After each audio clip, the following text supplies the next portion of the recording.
Hi guys, Corey Williams here, 360 Paint in Grand Prairie, Texas.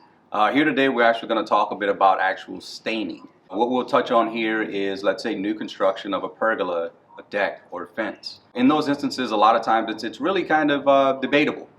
Some guys say that you can put stain on right away, as soon as it's installed. Others say you need to give it some time to actually weather a bit before actually doing it. My recommendation to my clients has always been, let's wait at least a good 30 to 60 days, allow it to weather.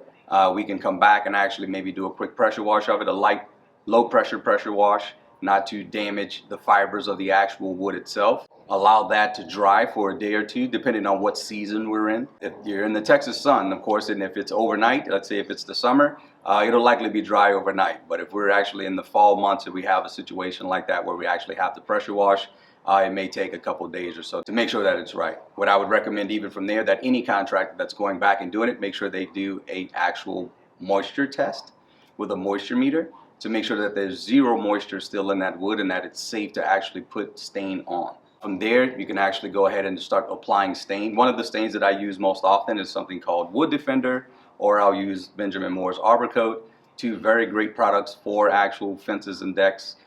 Decks you'll actually probably have to stain more often because they're horizontal surfaces that are going to be walked on, and of course the sun's just going to beat it from the very top of it. Usually fences you may be able to get away with maybe 5 or 6 years, but usually it's somewhere in the 2 to 5 year time frame that you may want to think about restaining that particular area.